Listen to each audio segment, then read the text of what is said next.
Tá mai ar fad so tá just in bio a bhrú an sin agus tá muid just ag fanart.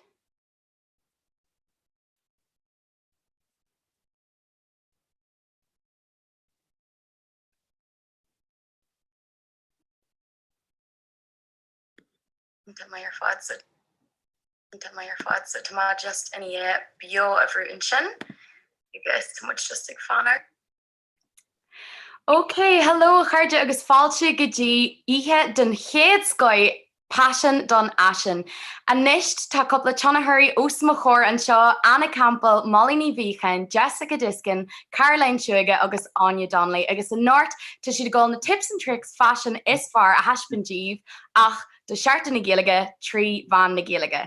Bána í solta as an ihe agus Nadia and Dermot clib a chur aon ar na man masruide go bhfuil si bh glaci park san ihe.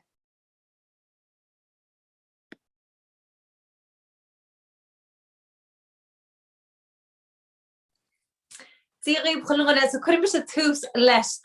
So is mis Caroline Shuiga agus tá bronar bhí mar mute.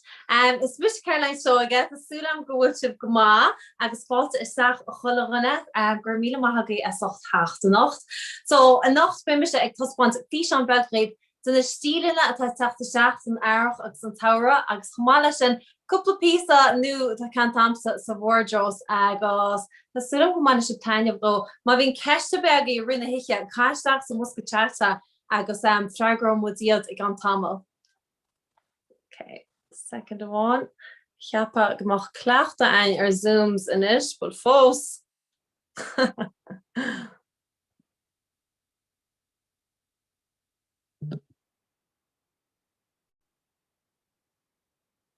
Trochtaí is déanaí inis ag teachtasteach is siopaid an airach agus an saora, ceann na chéadrodí tal a feiceáil choláid na na dahanana pastalach.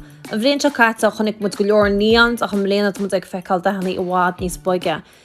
Inseo tám ag caithfh buí pastalach agus gurm le chéile. Is brala am léana gurm seo mar ceapam go písa clásicach atá an nach nime amach as stíl. Is bralam freisin na glas pastalach seo colla a cheanna ó Zara. An daire tocht agus seo trocht a ecin mud blian ní blian na na printy agus na blochanna.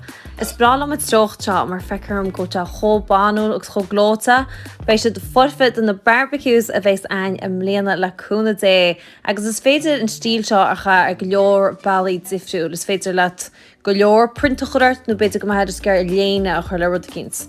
Inseo tám ag cathe gúna le blochanna agus bútaisí bán, agus furas an gúna seo ó Zara. An dara gúna atá arm itá na gúna álainn ó boutique beg éidirnach gundé límní na Virgo boutique is bralam a gúna seo agus chuirme le bútaisí beg a bán éich má ó ASOS. An tríú gúna agus siúpa éidirnach eile na Carrick Down is bralam na dahannaí atá san gúna seo.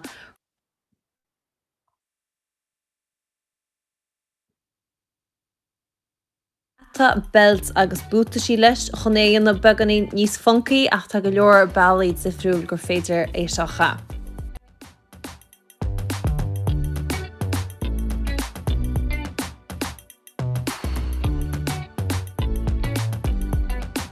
Honnig stíl an nuchadí go mór chun cín an bhliain se cáta agus tá sé takeísteach go fiche híon lein chomá.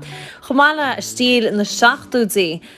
So tá mud cinálín imi ó na jeans tánaí nó na skinny jeans. Ní le feiceáil chun minic.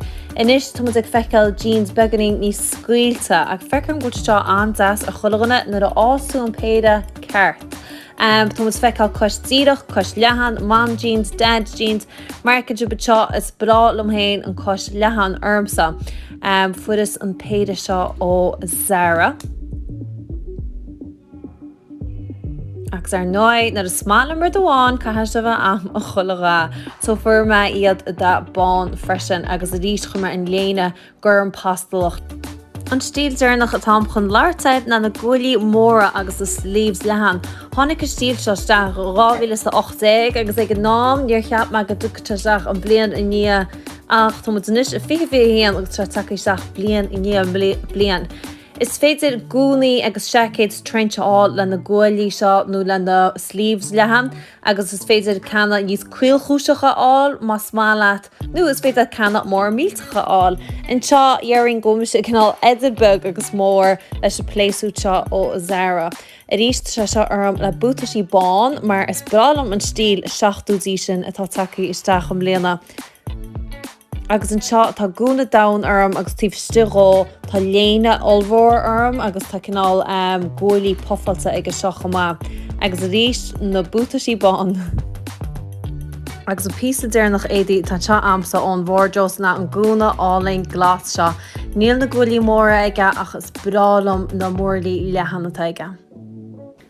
Agus sinné gur míle maithagé a socht breanú ar a bhí sean sin, tá súlam gur hain selib, má tá ceiste beagaí faoi éon rud duine cinnta a chaisteach sa musca teachta sin agus freaga mé é in na dhé seo.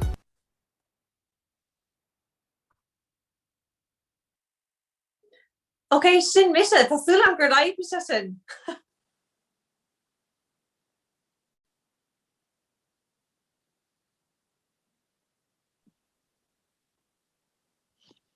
Ok, gur míle maithagé tá súlam gur daibh sin agus gohacha a choláine an rud a bhí ar mo scálan. Agus, ok, tuair mar aonis gotí Jessica agus Jessica go intin sé runnebeg a faoi Instagram cinál starter pack ag ginteachtain chuna sa dosa de Instagram hain agus filters agus rudí ar a grísin agus a sim mór am sa cinál rud seo. So a ra leat Jessica. Gurmad Caroline, so Jessica's dom agus tam chun sort Instagram starter pack in a bit agus just chum chun ma screen a rinse all live in this. Nish, so mar dúirt my Hannah Jessica's dom agus tam chun sort Instagram starter pack in a live. Tá is amnar chosí mé amach ar Instagram ní ra clú ar be agam chun is tú a chuir leis chun is mo chud picturí chuirú, so beidir go si seo carach mátá aon duine ag smuoine bhar lechanach a chosnú. Nish. So, písa beag fum hain ar dús, Jess is dom agus is as crunmóna chun daon na gaiileh mé, Tom sa darblin óscoil na hair an gaiileh ag denmh stadéir ar ólaíocht bidlais ach a gcónaí bhí ansim agam a cuasaí fashion, mar sin chosí mé me lechnach ar Instagram an mí aibran seo chatta agus is é an cinenne is fear rinne mé riomh. So mé chun chud na appna is fearlam a rinslih agus is rálam an app Lightroom le chaid beag an agurthireacht ar mo chud picturí agus tá mé chun soort ceachta rinne mé hanna a rinslih a ceall numéid. Chomáile sin is rálam an app preview nu planóí le chaid planta chud picture tá tú ná féins ar chuna sa bheicáil de picture solar chun tú é sús ar Instagram. Agus an sin tá lensbody intach ar fád má tá tú a ggéir picturí hógáil ach níl aon den na háartlan na picturí a hógáil dit. Bhín go leir leonnta nuair tá festas all in agam agus níl aon den na háart le picture hógáil dom, so ar na leonnta sin tá an app seo an handy. So seo é an ceacht Lightroom. So mar dúirt me chala is bhrálam an app Lightroom agus cham chun é oscail sús in leis. Agus tosí mé leis an light setting agus chuann mé an exposure sheets chun na dana bheith beaganí níos lunach. Déanam an rud céine leis na highlights, shadows, contrast agus an bán agus dú anas gomach an picture das agus go bhfuil na dana soort ósargóir mar dhéanaan sé sin cuil. Tá sé ionintach an agurthireacht déanamh agus tá sé an éasca an app seo úsáid. Agus an sin bogad mé ará gotí an color setting agus banan mé úsáid as an temperature, tint, vibrance agus an saturation anas gomach na tones atá bhaim le feiceáil sa picture. An sin is é an color mix an rud is fearlam agus an rud is carach leis an app seo. Is féidir leat play a dhéanamh lena dahanana difriúla agus tá sé ionintach ar fád chun an picture dhéanamh beagán in níos glán agus fáil ré le aon dahanana atá tíhir dit nachhfuil tú géirí sa picture. Ceapan freisin go bhfuil sé an cara chun consistency áiad a chud feed agus tá sé unsatisfying é úsáid freisin. Bhíon ansprí agam nuair tá méid déanamh agurthireacht ar mo chud picturí leis. Tá tú ná eáil inis an difriocht a dhéanaan an color mix leis na dana éagsúile atá sa picture cos leis an buítí fear dom nó an gurmatá ar an másc. Ceapan go bhfuil sé carach an le tones ceart as picture agus déine sé difriocht allhar de chaid an de chud picture mátá an stíl nó arc sin ag tastal wet. Chomá lei sin tá golóir Fhaisean ar YouTube le chaid presets difriúla agus dílinn daoine preset atá críochtníthe hána an ána cos le Etsy mar nach bhfuil tú géirí an agurthirt dhéanamh hain nó tá is agam gomach sé beag an níl headránach má mar nach bhfuil aon sim agat é dhéanamh.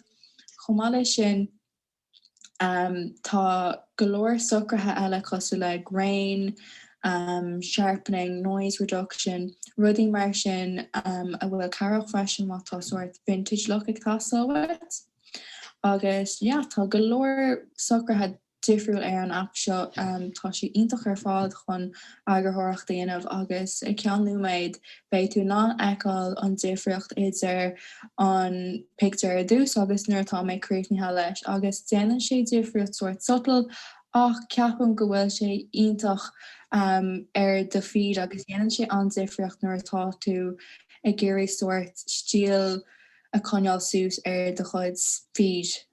So sin é sin an difriocht an sin agus sin conas úsad amhaint a Lightroom. Wow, sin iontach. Gur mahad, so sin an So mar dúirt Bronar sin an ceacht ar Lightroom agus mátá an agurthirt ar úsad mé le haid an ceacht sin ag tastalhait sin céird a dhearna mé agus an sin tá cúpla tips agam chun de Instagram as so ar an gédul siad an rud mór cairí lumsa ná ag bant úsad as na hashtags go léir úsad mé trí cean le haid na picture ar an feed agus an sin ar chuirn mé scéal do chud post ar mar scéal churn mé hashtags típéirde agus úsáid mé 8 cín le haid sin tá sé gomach le hain algorithm a dearan daine so fan mé úsáid a sin chomá lei sin tá si iontach cuairdaí leithní agus daine eile bhfuil cos leat hain agus bhfuil ag duine rud céine leat ar Instagram tá an takeíocht a thugann siad dit dochreite ar fád agus tá sé antas tagáilíonna le daine nua agus chomá lei sin tá de scéaltaí iontach chun idirgníomh a dhéanamh a chud landtóirí úsáid mé polls ceis na rudí mar sin agus tá just iontach chun sort tagáilíonnamh le de chud landtóirí nach bhfuil sort direct message na rudí mar sin. So couple focail dearnach má tain duine an seo ag smuoineh ar Instagram thosnú nó lánach thosnú just bantrií las an tainród bhí bise anbortha faoi é ina bhar dús bhí mé chónairbhí seach faoi call cheapan daoine agus beidir gomach daoine garfúm ach an áire tá an takeíocht amachchan sin iontach ar fád agus tá a bhád níos mú buntáistí ná bhí buntáistí ag bans leis. So sin é gur míle maithagaí agus inis bé anna ag leirt agus chomáile sin mátá aon ceiste géin den is féidir libh iad a chuir sa teis.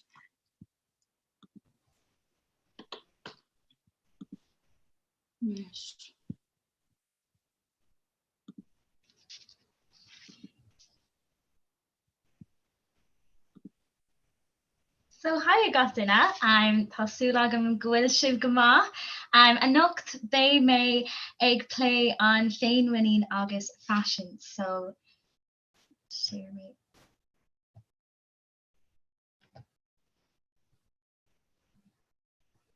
Okay, slideshow and show.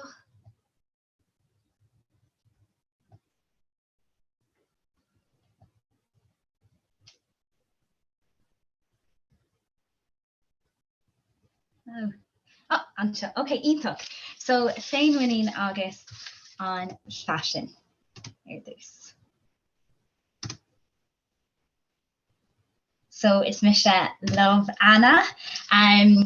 So there's Misha Lovana no Anna Campbell agus tá ma Instagram no by Lovana agus an fágur chosi me an Instagram shot no a nuri rini me an Kenya eyebrow féin ratni me gach gannéid ma hiel agus connas is féidir am a fiasú mar hampla chosi me ri ag Jane of machniv ag éisteach le podcréli ag lev agus ag skrif deal and freshen agus le me an lawer feel the fear and do it anyways a scríb Susan Jeffers agus salair sin chuann si an ceist ort smuoinmh cén fá a bhfuil chum ort faoi tuairimí daoine eile agus ceapan go bhfuil sé sin Harbheith fear so is bralam an frás seo maidir le muoine agus an fashion so ní bheith tú gléiste go chomlán gan gaire daia. So achimra bé mé ag cant faoin brig gotí gnéanaan tú stíl agus compórdaach agus is stad insinní muoine. So cuir de ceist ort féin céim fá nar mochíon muoín ort agus Jane rudí a dhéanaach duine muoíach. Mar hampla tá díosfracht an faoin an superwoman pose a ceapam gnáibríonn sé raibh scrúdú nó aglah Jane fanóid nó dó í seomar ciún agus nó fiú lechris nó rudí mar sin agus mohíonn tú í bhád níos tear. So gach majin scríb síos frásí dearfach nó frás a seoch mar hampla agus éis le ceol mar hampla is bralam an playlist seo agus an animatá ná banrion agus freisin gach majin scríb síos cúpla rudí atá tú buíoch faoi. So seo muoín agus fashion. So foiid that a bratníon gama ort agus cach rudí a bhchíonn tú níos compórdaí agus foiid inspráid ar Instagram nó Pinterest freisin. So seo cúpla cean Jim inspráid féin foiid mé gach rud ar Pinterest nó Instagram agus tá sé go chéantach mood board freisin. So nóir nach bhfuil ein sort spraga agam le high workout nó rich a dhéanamh nóir cach mé éí tréála an chuid is mód an Janam an aciacht so sin rudí ionintach maidir leis an éí agus an winning agus tá sort cochtach ceapam a bhhain le héadí freisin mar hampla blazer le high agalibh nó rudí mar sin. So gur míle amach agat agus chur ein ceis de stras sa chat gur míle gatainna.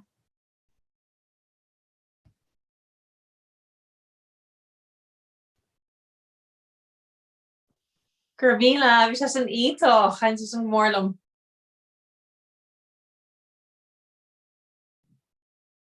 Sílim ghfuil me sé ag dulneis. Oh yeah, tá. Okay, so haia handaine is me se aine agus an acht be méid glóirslih faoi Depop agus cédémar is a Jimé. So tá méid dul hon share screení anna inis.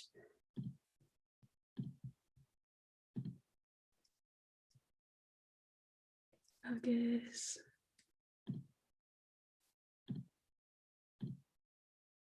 okay, mar dúirt mé is me se aine an acht be méid glóirslih faoi Depop agus cédémar is a Jimé hon coinil suas leis an aisin is Janie agus agad a habhfuil ag an am céarna.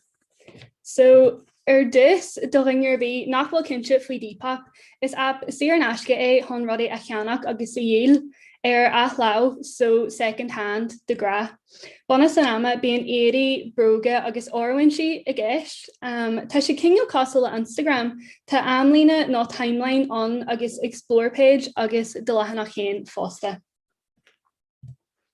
Seo couplerod Jerome couplerod ach tingeart an seo a bhfuair mé ar Depop na deb stresses an sin fósta agus tuníos móin so Jer daoine le magúna ní heaglam teachtar ruderbí ar Depop nó tá sé roiheachar úsáid agus bhí an aontas orthu a gúnaí ar Jerem go bhfuair mé rud ag an so seo coppla tips agus tricks atágam. An chiad rud a chodíon lom na an spreid eil ar dus, cehí tú bheith ólach faoi catatatuig iri eil go ginralta mar bíon neart an agus bíon sé Jackar dul tríd a hanrod. Bunim féin úsáid as Instagram ar nóia Pinterest, fi na shoppi nó na hapan ar lína hána bheith like, ús maithlam sin nó bhaithlam mé sin a cheannach. So ghlacann sé níos lú ama an sin agus tú ag shoppadaracht ar Depop.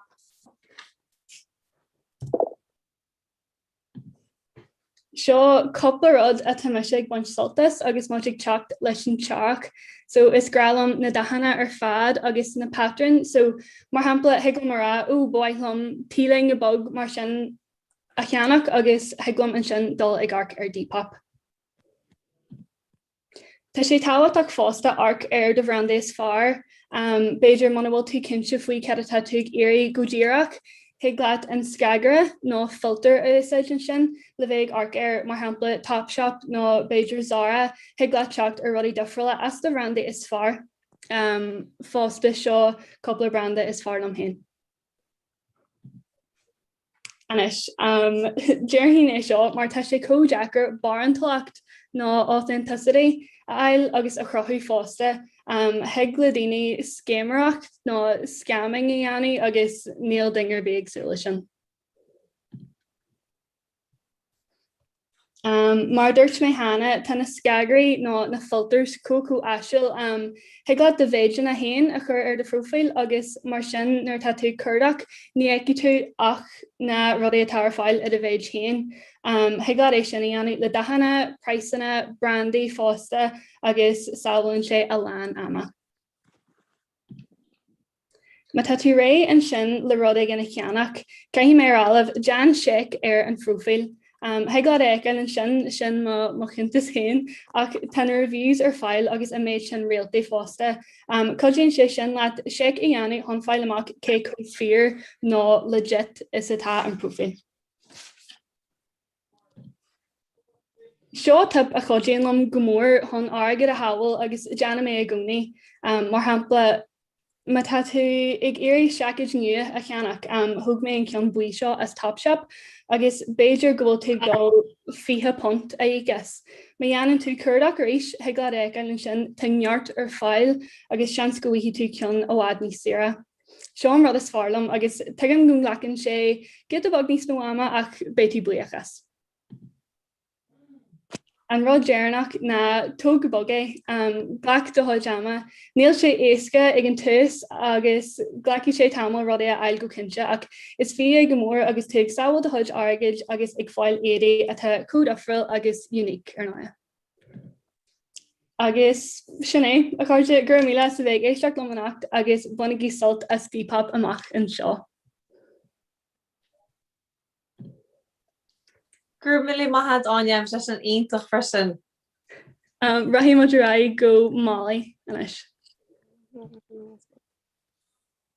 Hello, and I love the makeup and Anish the silver lighta.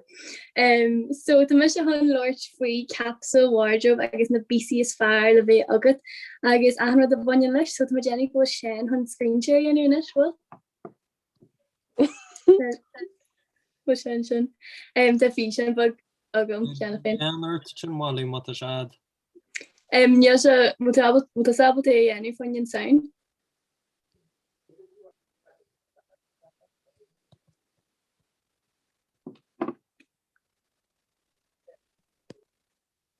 A chuir dinner sin ag tarlú Masbord bhfuil aon ceisna a gíb na chalíní be siad a ragart ag an deir so higlah é chuteach sa chat nó má tá si bh arcar seo bio ar YouTube higlah ceisna i cheolú fríd na trachtainna nó ar Instagram so gine be bosca céis le feiceil nó ar Twitter ó nó aon coid na man socialta so gine just John Clib aine aber cé a tatu gur an ceis de bheith chutha orthú agus an ceis a tatu gur i chorthú.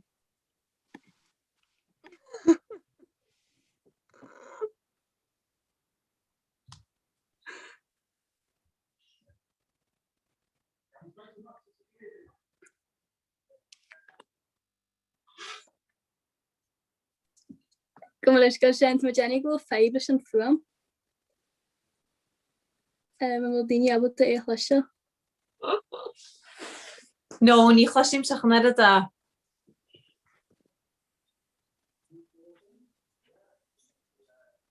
Nasúil bhaile marad a cheán.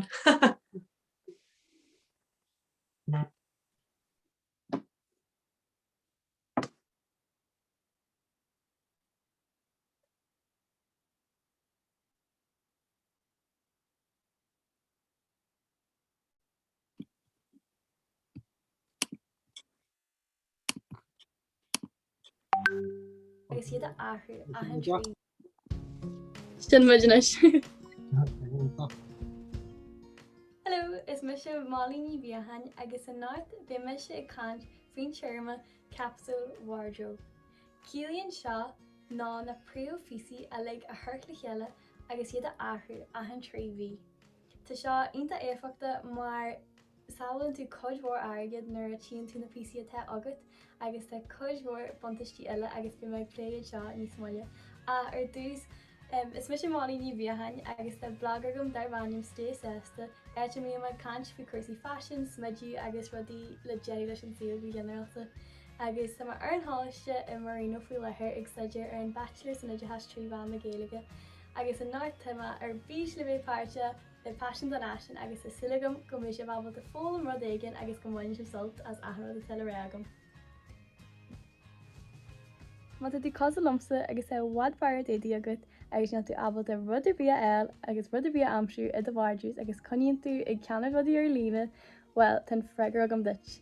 Taigh má ahanrad amá sa dáis go má abal a ahanrad eil. Tá mó seo agus ag daoine ar fein na blianta te se arás gus dí chuig a blianahain nar hasú seo agus na bon smúti a teis ná go nachrionn tú a ahan trí bhí agus ní lecinn tú a beidir chuig na sé bar, trí pair bríiste, trí cáta agus coppla bear braga, beidir málaná agus sin an méid.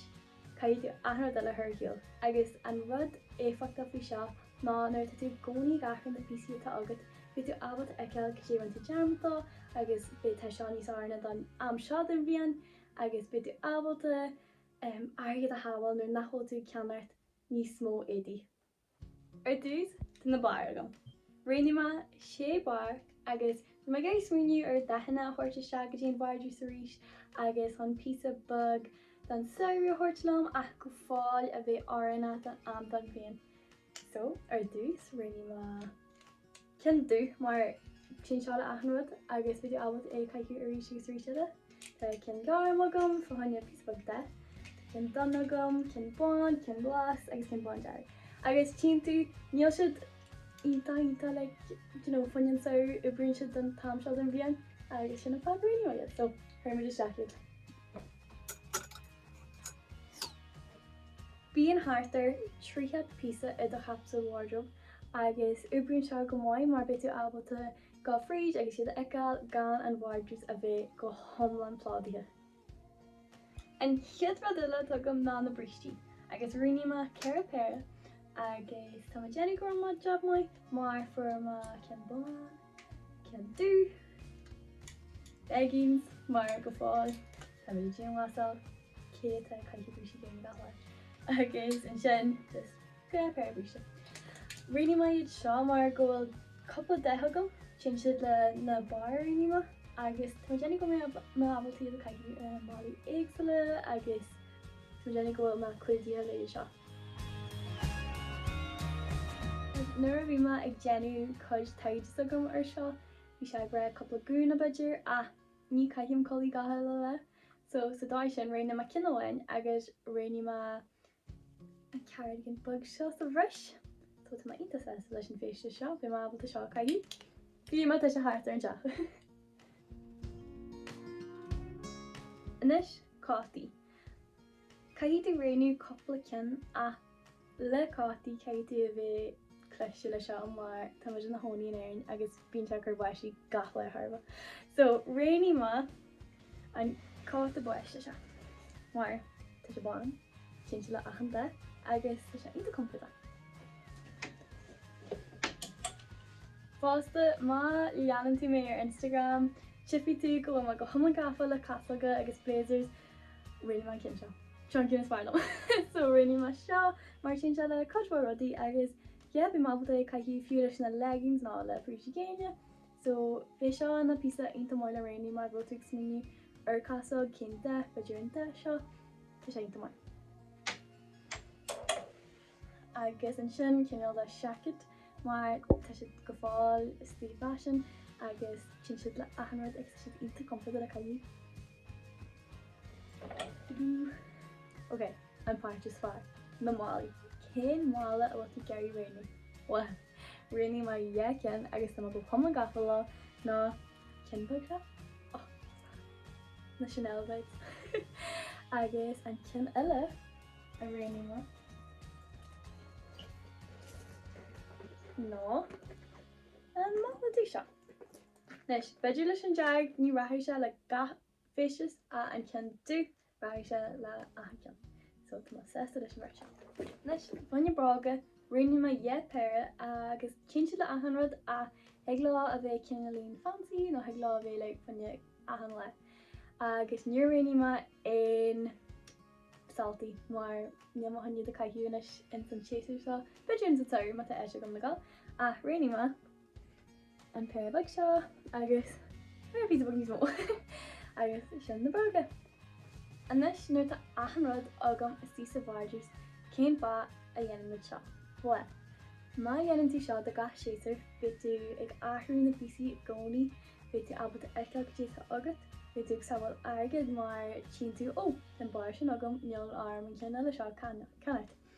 Agus le seo be tú ag déanú mai dá timpfairt agus dá a spáin.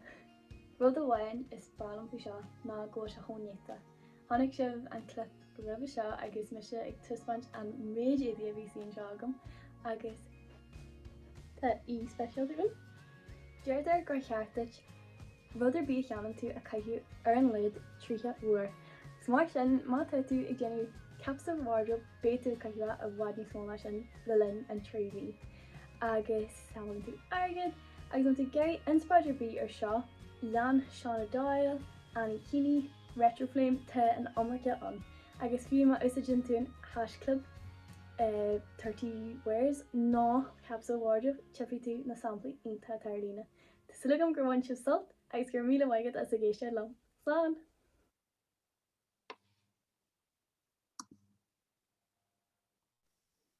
Tásúlagam gur bhain sibh sult a sin bhí special agin bhí bell a stíon sin fásta. Agus inis tá Jenny go sibh a gal arás go dtí Amy, tá Jenny?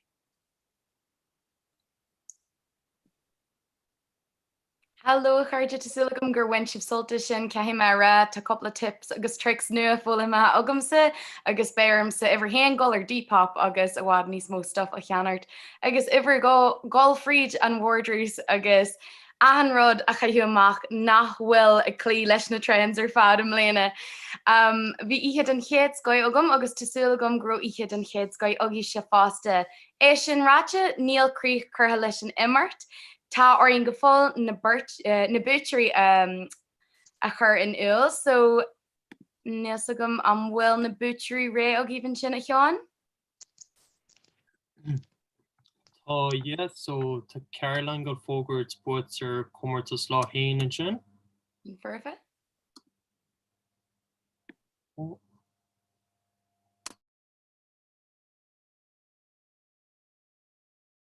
Má tá Caroline Ray?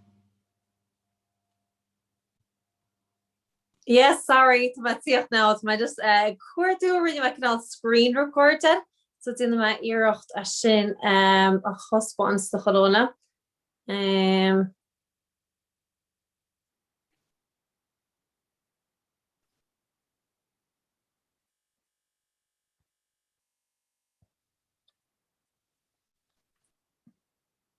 Okay, the brother. Okay, so I'm minute. Okay, dine me share content agus put mu a botar, so that an botar go Virgo boutique and the dhé sin tá Seán chun léir boutique ancient chum agus tin in the dhé sin Can agise brúsib dervan €5 de carrig down. So ar dús bada could have met tús leis on Virgo boutique, so screen record one would like screen record, share content, screen.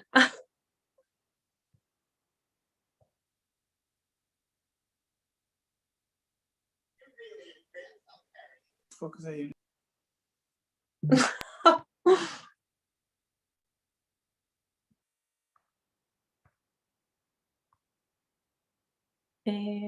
Change up.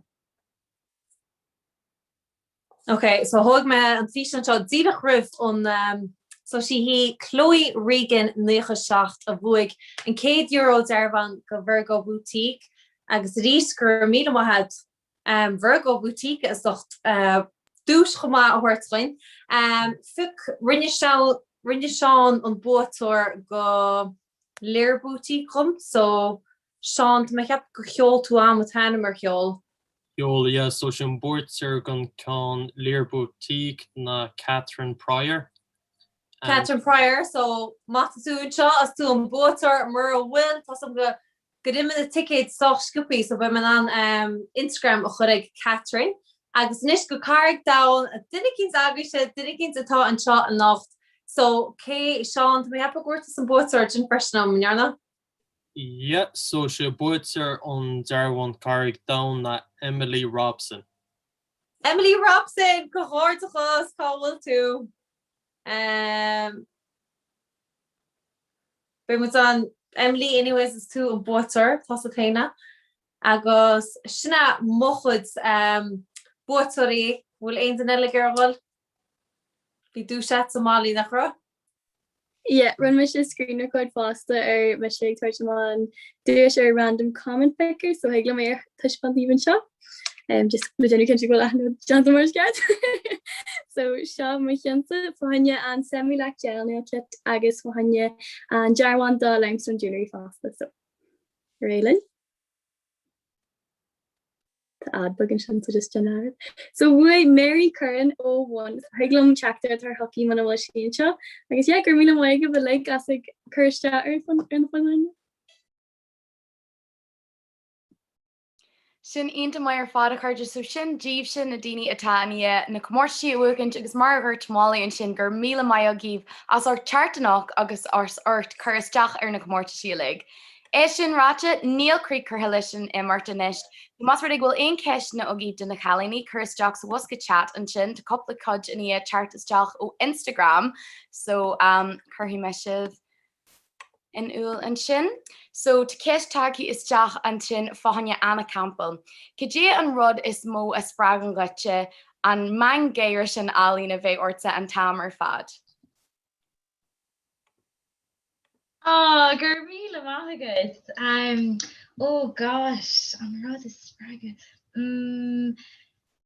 Oh, well, is bralam ag éisteach le podcréilú agus ceapan gohfuil golóir sprágus sa podcréilú nóair chuí méach ag rith nó ag dul ag siúlóid ceapan gohfuil na podcréile ionta tá golóir podcréile a scuilga agus I méile gichéintach chun spráda a thuirt.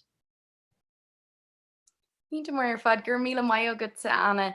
An sin ceist eile tag isteach an sin fáchanne Caroline, so an rud atá ar an chéist seo ghuite nó cé an trend is far ón gheimhrú nachhfuil tú rééis len a bhfuil leis go foiil.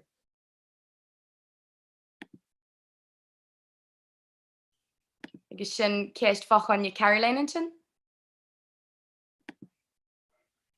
Bronner did an dermod go me mute so man tug kind so mein Tom her bod see what name okay so trained atá imi on givda August my year at Ashbane Ai so cean nachhfuil tú rééis lena go bhfuil leis. Oh can noch ma slán réití slán okay it's not in the culty it's but like look Narita is dinner an or Misha so being cold term is brought the culty Teddy it's been run hen okay so I brand is Caroline you face that called Teddy where earth got a gobble in the scullery actually a gaudy film but yeah it's brought the culty Teddy Chomala shed is that on Tom should go the neutrals are fad Hani should haar the neutrals but you know it's the neutrals is faded at the horse at eiling has some go your down that pastelach on filhad mar dem man is loch of Fhaisean ach the neutrals is bra milf I ní hé glad gáil ar stré leis na neutrals is do. ní féidir bhla mú an na neutrals. Tá ceis tag isteach ar an Zoom an sin donna chealaní a lig. Cés mó a spragan iad ar thu stíl.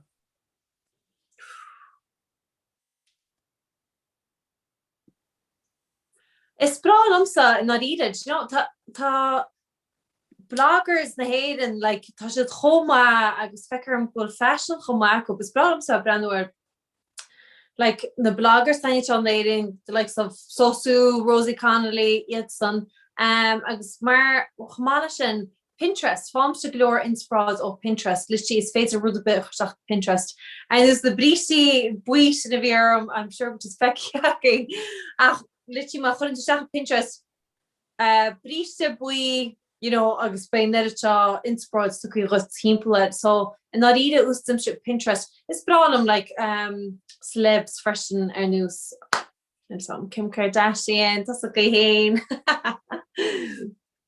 Yeah, inti man sin le Caroline ken sin ag na bloggers le an airing tá si ag gennu rudí intathe le cos le Rosie Connolly le Fortarcana agus Louise Cooney, Retroflame, le Lunary le an Omerton agus is si le ag gennu. Níos fearn na ví a dóile le tá airing ag galile. Yeah, tá táling leis stíl an éing. Cínta ein team leis na Academy freisin agus tá Pinterest inta per fád agus ceapan freisin is frala mai féins ar sort halls ar YouTube, ceapan go sin inta chun insprád agus TikTok freisin bín galore Fhaisean ar TikTok le ha sort fashion agus insprád agus rudí mar sin.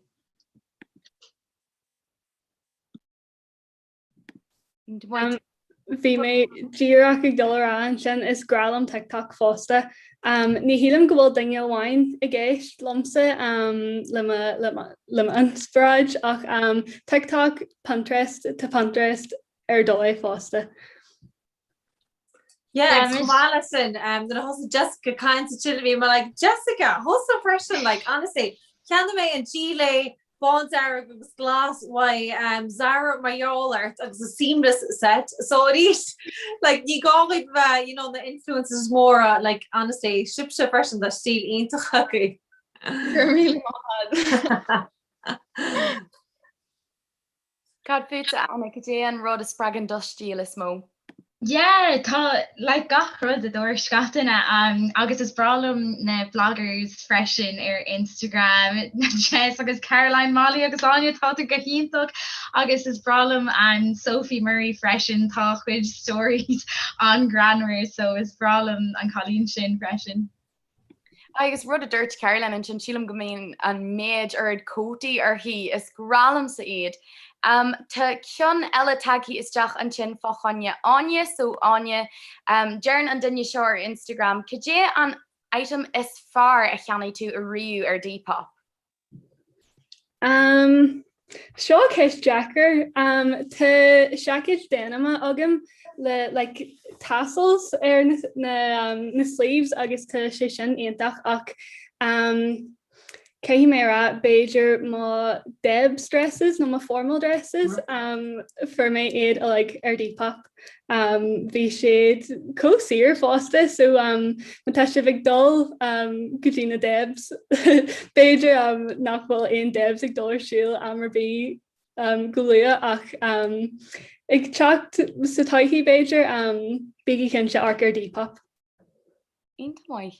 Well sin díobse a chalíní na ceisnar fad Tanya a chart isteachtíise tá ag gurí armmuochas an seo san áras a thuirtíobse as os a bheith páirteach san ihe agus tá a géirí buchas a gabhfuil le hahan daine as orta bheith linne inniu chunríoch muid a chur leis an timmart den chéad scoil seo tá muid a ggóil bútear commartas tí standún a bhuachan so sin don dearhain €100 agus don braslaid fáchaine in níbas jewels so sé an bhútear ná rolla drama in sin clíana ní ganathe chuirtas láta a chara agus be muid a deagháil láta fáchaine do Henry chun na dúisna alín sin a cheolú ar thugata.